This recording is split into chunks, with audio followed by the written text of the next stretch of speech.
Help Your Dragon Deal with Anxiety by Steve Herman. My Dragon Books, Volume 22. Hello, my name is Drew, and I'm as pleased as I can be that you have picked this book to read. I'm sure you will agree. There is much to learn from the pages of a book when you open up the cover and you take the time to look. My dragon, Diggory-Doo, and I have quite a tale to share.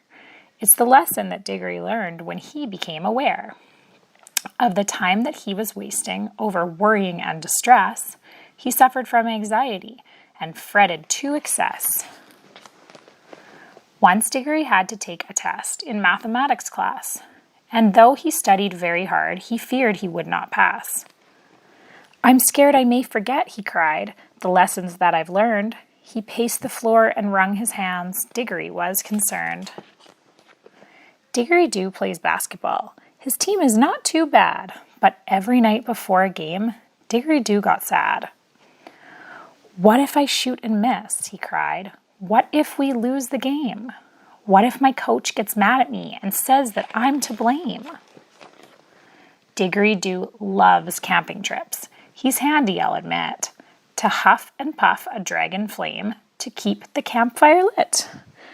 But when he was a little guy, he'd worry and complain. "Our weekend plans will be ruined if it begins to rain." Diggory-Doo had a book report he had to give at school. Diggory-Doo was a nervous wreck. He really lost his cool. "The other kids will laugh at me. They'll tease me and make fun." Diggory-Doo had given up before he had begun. Diggory-Doo got anxious when he had to get a shot or go to see the doctor. He would cry, "I'd rather not." "A shot will make you well," I said. "It's nothing you should dread." But Diggory shook his head and said, and then he hid under his bed. Poor Diggory had a meltdown almost every single day. He clearly needed help to make the worry go away. "Diggory-Doo," I told him, "there are things that you can do when you're feeling anxious and you don't know what to do. Like when you have a test to take and fear you won't succeed, just a change in point of view is really all you need." The inventor of the bulb, who gave the world electric light, tried 1,000 times and failed before he finally got it right. So when you fail a test, it's not so bad, for goodness sakes. Just be like Thomas Edison, who learned from his mistakes. Diggory said that these were things he never knew before. This advice is helpful, Drew. Please, won't you tell me more?" "Of course," I said to Diggory-Doo. "Here's some more advice. When you ask, 'What if?' then you should think of something nice. Don't ask, 'What if we lose?' or 'What if the coach is mad at me?' Ask, 'What if I win the game and I'm the MVP?' And don't be anxious when the weather interferes with your event. It makes no sense to worry about stuff you can't prevent.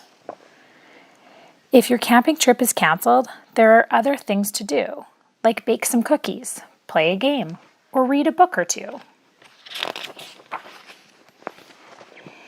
And when you have a speech to make, don't panic or be scared. Just practice and be ready. You'll do fine if you're prepared. When it comes to shots and other things you'd rather not, take a breath and count to 10. Then think a happy thought. Now, when Diggory's feeling anxious, Diggory-Doo has tools to choose. For any stressful situation, he simply just picks one of these techniques to use. Now my dragon isn't anxious like he often was before. No longer does he wring his hands or cry and pace the floor. Learn a lesson from a dragon and remove your worried frown. You can be like Diggory-Doo, the chillest dragon in town. Thanks for reading along with us. Don't forget to check out the rest of our read-along books on our YouTube channel, Finn and Everett's Imagination Station.